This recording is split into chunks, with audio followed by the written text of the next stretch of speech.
Sean nuevamente bienvenidos compañeros, médico y público en general a este nuestro tercer video, donde hablaremos sobre dos películas de interés para la experiencia educativa de toxicología veterinaria, las cuales son Attacking the Devil, Harold Evans and the Last Nazi Wartime y Los hijos de la señorita Evers, así como la relación que existe entre estas dos con los códigos de ética. Sin más que comentar, comenzamos con la primera. Esta es una película documental estrenada el 9 de junio del 2014. Fue dirigida por David y Jackie Morris y tiene una duración aproximada de 1 hora 42 minutos. Su premisa es la siguiente. El intrépido editor de la prensa Harold Evans se suma a la batalla para evidenciar los efectos de un medicamento peligroso y compensar a las víctimas trayéndoles la justicia. Tenemos que la talidomina fue un medicamento desarrollado por la empresa farmacéutica alemana Hundenthal en 1954.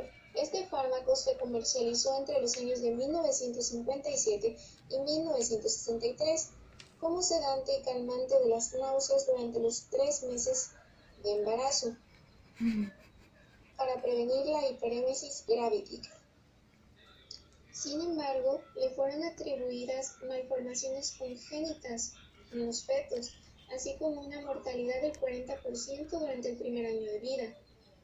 Se decía que usaba alteraciones cardíacas, renales, digestivas, oftálmicas y auditivas.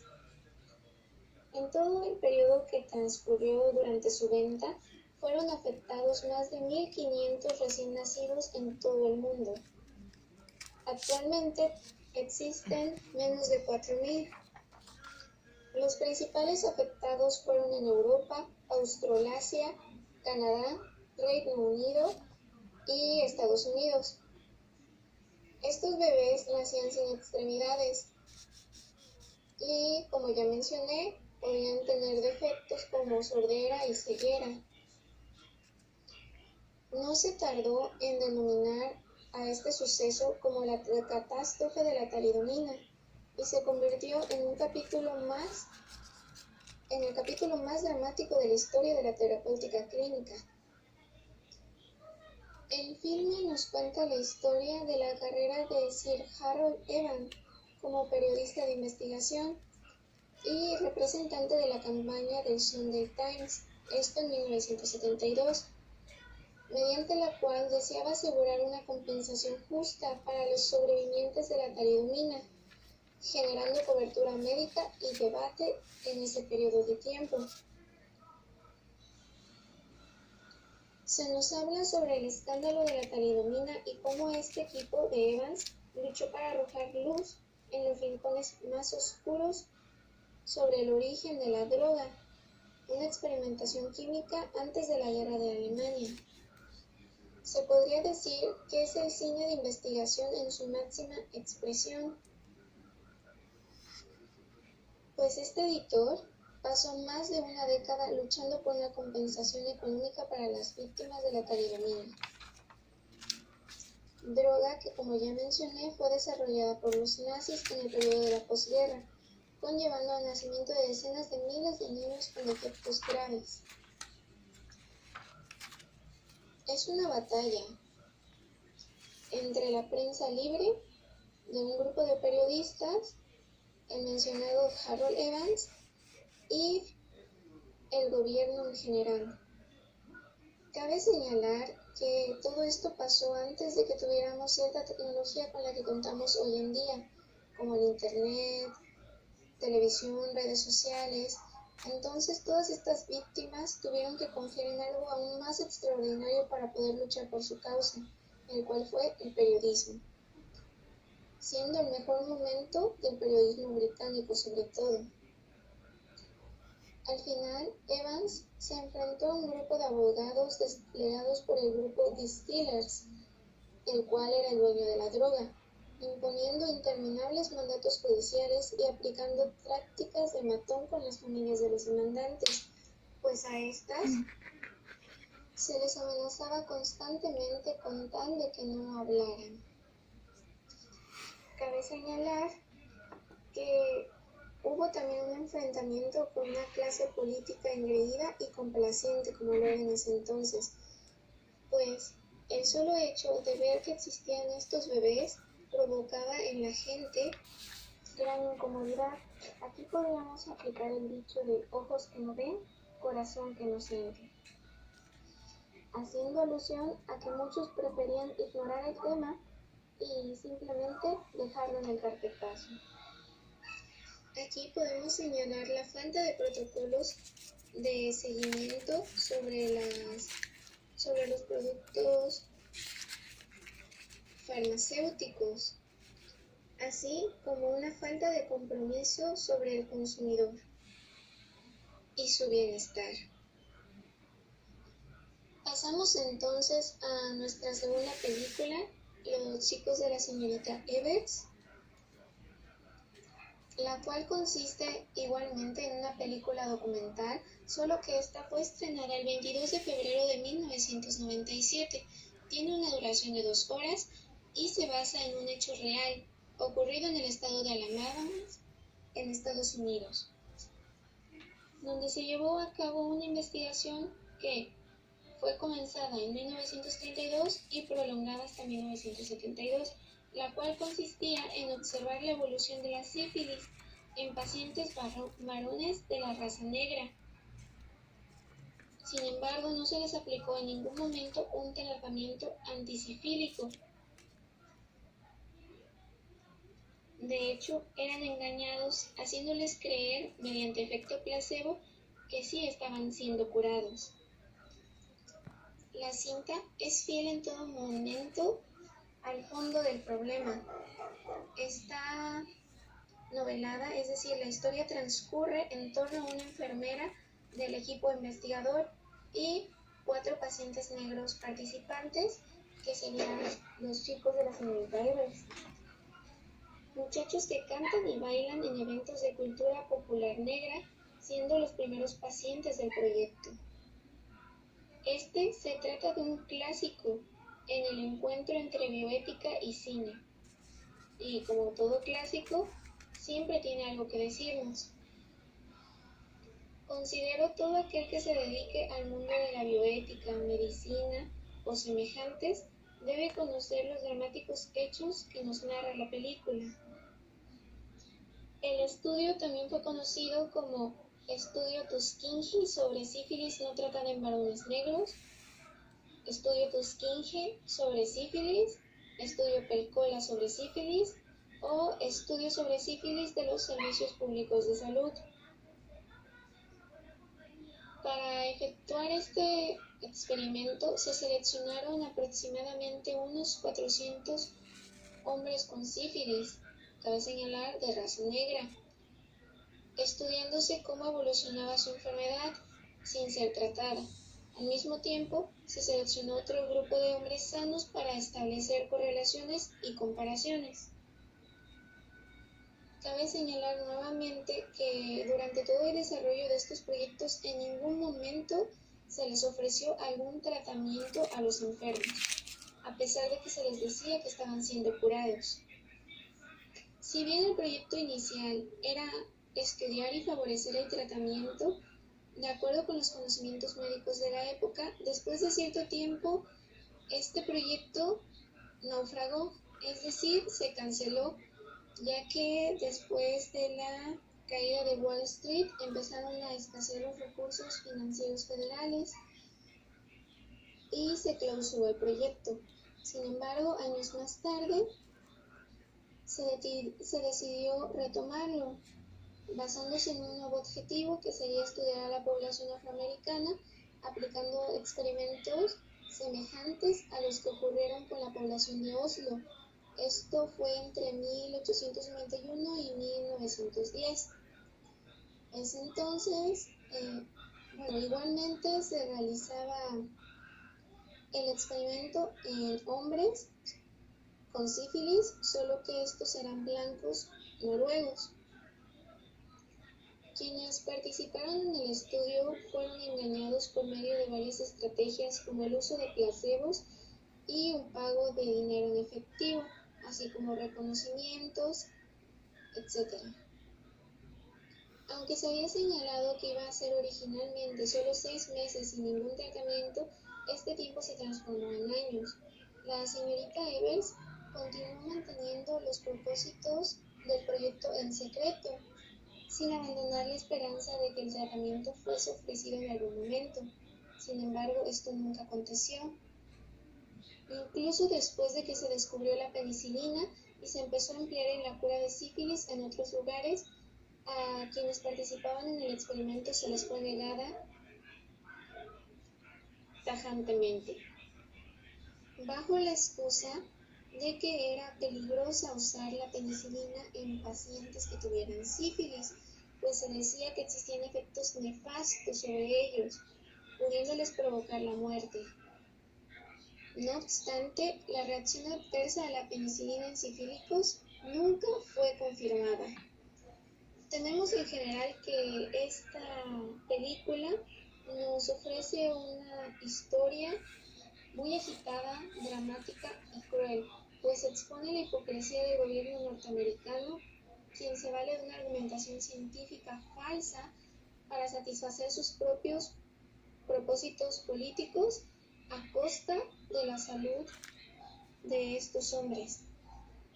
Al final, la investigación fue cancelada y se les otorgó a los sobrevivientes un tratamiento así como una compensación financiera oficial, y también a los familiares de las personas que hubieran padecido sífilis siendo parte del proyecto se les ofreció la misma compensación. Sin embargo, cabe señalar que absolutamente nadie fue condenado por el experimento. Solo el 16 de mayo de 1997, bajo una ceremonia en la Casa Blanca, fue que el presidente Bill Clinton presentó en cadena nacional una disculpa formal del gobierno federal a todos los hombres implicados en el estudio. Sin embargo, hasta ahí quedó la acción. En primer lugar, se podría decir que nos encontramos con la cuestión racial, pues en varios momentos del filme se nos dice que este experimento no se hubiera realizado nunca en hombres caucásicos, es decir, blancos. Además de que se pretendía mostrar si había diferencias fundamentales en la incidencia de la enfermedad con respecto a la población blanca. Aquí podemos ver que consideraban que los negros tenían más propensidad a ser contagiados. Es entonces que empezamos a divagar sobre qué es el bien mayor. ¿Vale la pena realizar esta clase de experimentos humanos? Cualquier experimento científico, por muy bien diseñado técnicamente que esté, ¿debería ser posible aplicarse sobre poblaciones vulnerables? Estas son algunas de las preguntas con las que nos deja la película. Nos ofrece una muy buena reflexión sobre las relaciones entre la ciencia, la ética y la sociedad.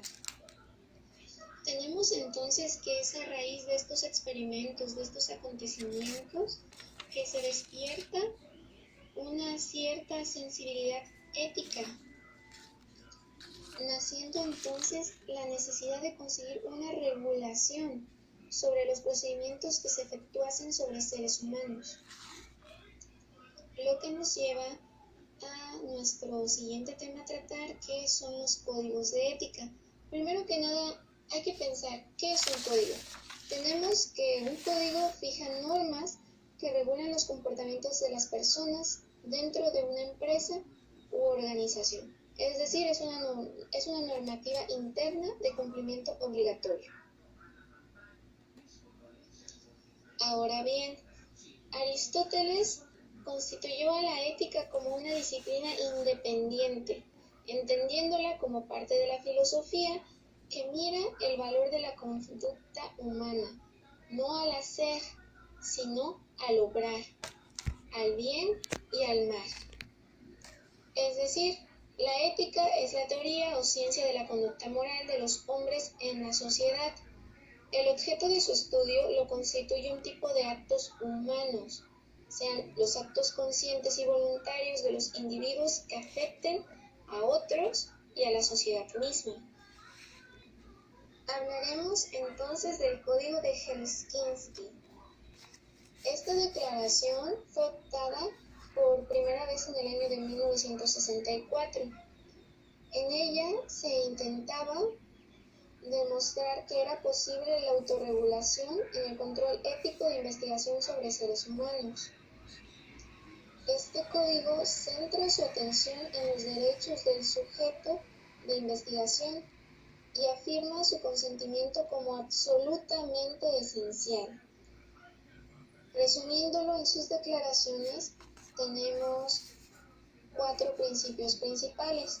El primero sería: el bienestar de los seres humanos debe tener siempre primicia sobre los intereses de la ciencia y de la sociedad. Segundo, el consentimiento debe estar escrito. Tercero, tener cuidado si el participante está en una relación dependiente con el investigador. Cuarto, hay que tener un uso limitado en la medida de lo posible sobre los placebos. Y quinto, los beneficios de la investigación tienen que abarcar a los participantes. Por su parte, el Código de Belmont, también llamado Informe Belmont, intenta resumir los principios éticos básicos que fueron identificados por la Comisión en el curso de sus deliberaciones.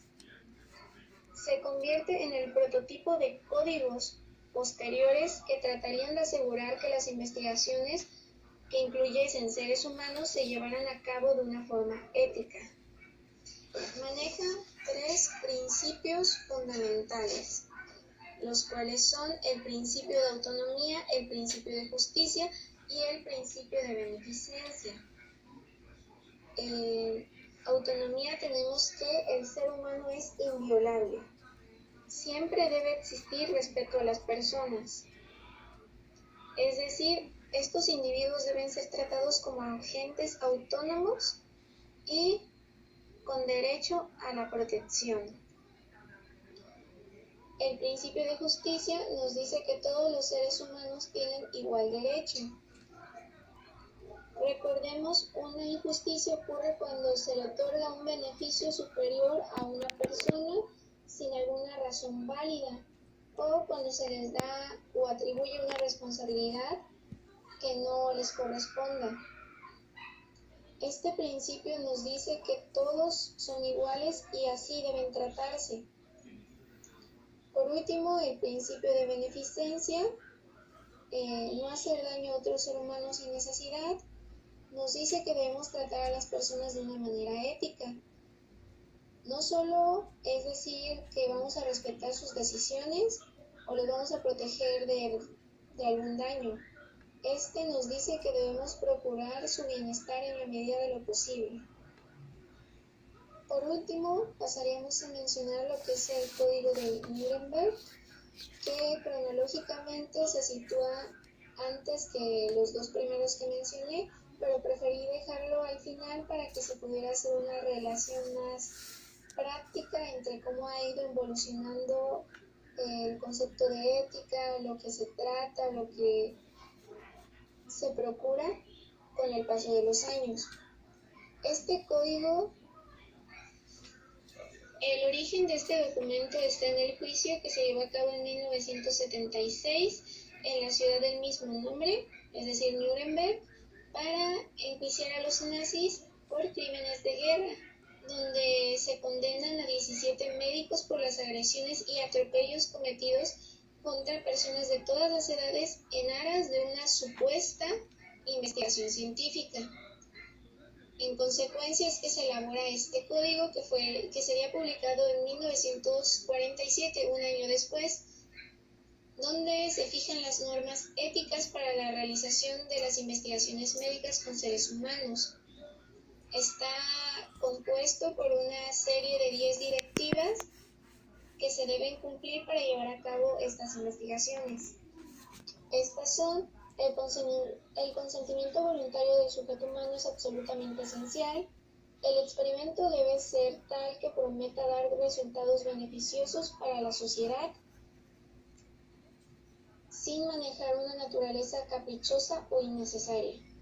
El tercero, el experimento deberá diseñarse y basarse sobre los datos de la experimentación animal previa. y sobre conocimiento de la historia natural de la enfermedad, así como de otros problemas en estudio que puedan prometer resultados que justifiquen la realización del experimento. Cuarto, el experimento deberá llevarse a cabo de modo que evite todo sufrimiento o daño físico o mental innecesario.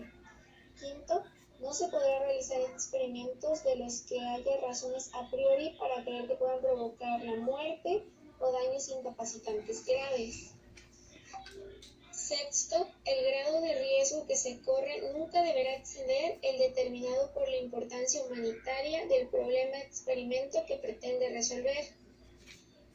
Séptimo, deben tomarse las medidas apropiadas y se proporcionarán los dispositivos adecuados para proteger al sujeto de las posibilidades más remotas, como lesión, incapacidad o muerte. Octavo, los experimentos deberán ser realizados solo por personas cualificadas científicamente. Noveno, en el curso del experimento, el sujeto de estudio será libre de hacer terminar el experimento si lo desea. Y décimo, en el curso del experimento, el científico responsable debe estar dispuesto a ponerle fin en cualquier momento, si es que tiene razones para creer en el ejercicio de su buena fe, habilidad o juicio clínico, que pudiera resultar en la lesión, incapacidad o muerte del sujeto experimental. Bueno, de mi parte eso sería todo por el video de hoy. Les agradezco mucho su atención y tengan bonita tarde.